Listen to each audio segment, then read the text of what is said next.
আমাদের অনেকেরই স্বপ্ন থাকে একটা খামার করব, অনেক টাকা ইনভেস্ট করব, তারপর লাখ লাখ টাকা ইনকাম করব।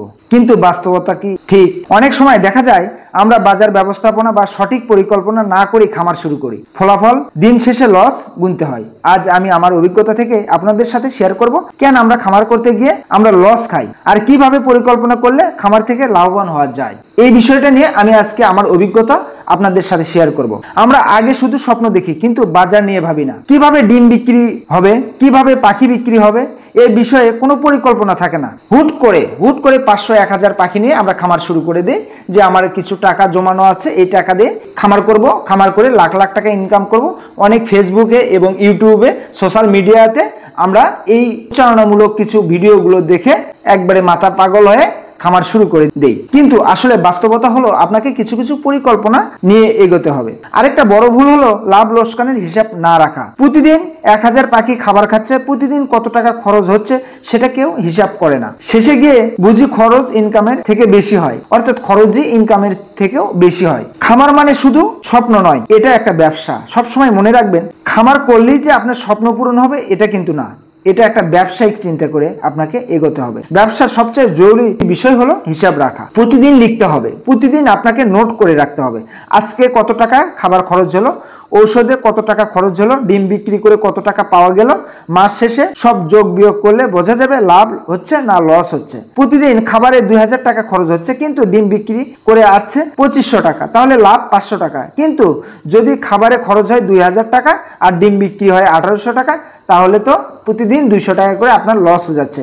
এই বিষয়গুলো, ছোট ছোট বিষয়গুলো আপনাকে মাথায় রাখতে হবে। কোথায় 2 টাকা বেশি খরচ হচ্ছে সেটা বুঝতে হবে। খাবার একটু কম দামে ভালো কোয়ালিটির কোথায় পাওয়া যায় সেটা খুঁজতে হবে। কোথায় 2 টাকা কমে ভালো মানের খাদ্য পাওয়া যায়, এই সোর্সিং গুলো আপনাকে নিজেকেই খুঁজতে হবে। খামারের ভেতরে বিদ্যুৎ, পানি, শ্রমিক এগুলাতে সেভিং করতে হবে।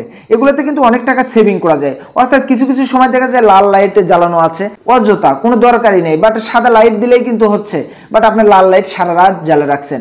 এক্ষেত্রে কিন্তু একটা কারেন্টের অর্থাৎ বিদ্যুৎ বিল আসতেছে।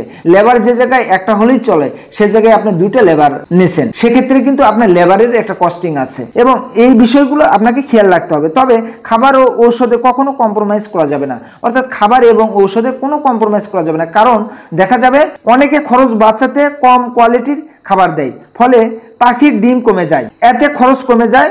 অনেকে খরচ বাঁচাতে কম কোয়ালিটি অর্থাৎ ভালো কোয়ালিটির খাদ্য না দিয়ে খারাপ কোয়ালিটির খাবার দেয়, ফলে পাখির ডিম কমে যায়, এতে খরচ কমে না বরং লস আরো বেড়ে যায়। কারণ আপনি যদি খারাপ মানের অর্থাৎ খারাপ কোয়ালিটির খাদ্যগুলো খাওয়ান সেক্ষেত্রে কিন্তু ডিমের প্রোডাকশন একবারে কমে আসবে।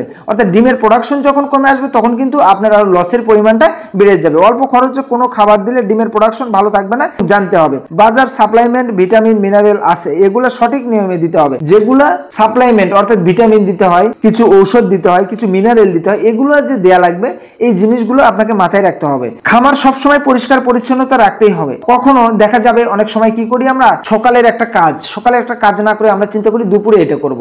দেখা যায় ওই সময়টা আমরা দুপুরে চিন্তা করি রাতে করব। এরকম করতে করতে পাখি অসুস্থ হয়ে যায়। এই জিনিসগুলো কখনোই করা যাবে না, কারণ সময়ের কাজ সময়ই করতে হবে। সময়ের কাজ যদি অসময়ে করেন তাহলে কিন্তু আপনার লসের সম্মুখীন বেশি হবে। সঠিক লাইটিং সিস্টেম করতে হবে, তাপমাত্রা ঠিক রাখা খুবই জরুরি খামারের ক্ষেত্রে। কারণ অনেক সময় দেখা যাবে যে আপনার প্রচন্ড ঠান্ডা বাতাস হচ্ছে, এই ক্ষেত্রে যদি এই পর্দাগুলো নামে না দেন সেক্ষেত্রে আপনাকে পাখির ঠান্ডা লাগতে পারে। অনেক সময় দেখা যায় প্রচন্ড গরম হচ্ছে, সেক্ষেত্রে আপনি পর্দাগুলো যদি উঠে না দেন পাখিগুলো ঘেমে যে আরো ঠান্ডা কিংবা অন্য কোনো অসুখ সৃষ্টি হতে পারে।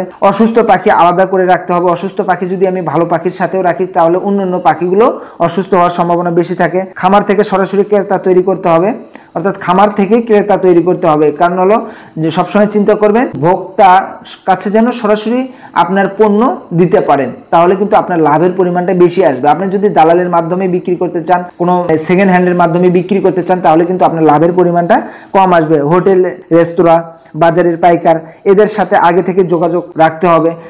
এদের সাথে যদি যোগাযোগ ঠিকমতো না রাখতে পারেন তাহলে বিক্রি নিয়ে আপনার কিন্তু সমস্যা তৈরি হতে পারে। শুধু বাজারের ভরসা করলেই হবে না, নিজের ছোটখাটো ডেলিভারি সিস্টেম তৈরি করতে হবে। ডিম সরাসরি খুচরা বিক্রি করলে লাভ বেশি হয়, এই চিন্তা মাথায় রাখতে হবে। সরাসরি আপনি খুচরা বিক্রি করার একটা পরিবেশ তৈরি করুন, তাহলে আপনার লাভের পরিমাণ বেশি হবে। বাজার গবেষণা করতে হবে, কখন কোন সময় আপনার ডিমের চাহিদা বেশি থাকে, কোন সময় ডিমের চাহিদা কম থাকে। ডিমের চাহিদা যখন বেশি থাকে তখন কিন্তু আপনি পাখির পরিমাণ যদি বেশি রাখেন সেক্ষেত্রে কিন্তু সমস্যা হবে না।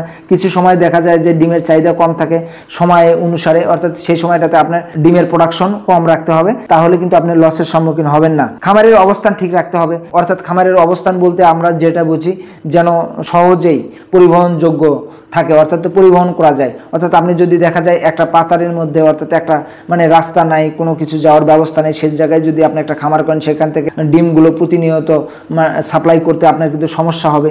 এই বিষয়টা একটা জায়গা নির্বাচনও কিন্তু একটা খুবই গুরুত্বপূর্ণ একটা জিনিস। অর্থাৎ আপনি এই বিষয়গুলো চিন্তা করেই কিন্তু আপনার খামার তৈরি করতে হবে। কত টাকা ইনভেস্ট করতে পারবেন আর কত টাকা সেটা থেকে ফেরত আসবে হিসাব আগেই করতে হবে। ট্রেনিং বা অভিজ্ঞ কারোর সাথে পরামর্শ নিতেই হবে। অর্থাৎ আমরা যারা অভিজ্ঞ আছি তাদের সাথে আপনি যদি পরামর্শ করে এই খামার তৈরি করেন তাহলে কিন্তু লসের পরিমাণ আপনার কম হবে।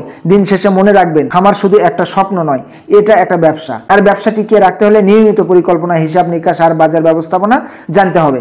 আমরা যদি শুধু স্বপ্ন দেখি কিন্তু পরিকল্পনা না করি তাহলে খামার থেকে লাভ তো আসবেই না, বরং লস গুনতেই হবে। তাই খামার শুরু করার আগে জ্ঞান অর্জন করুন, পরিকল্পনা করুন, তারপর কাজ শুরু করুন, তাহলেই আপনার স্বপ্ন সফল হবে। সবাই ভালো থাকবেন।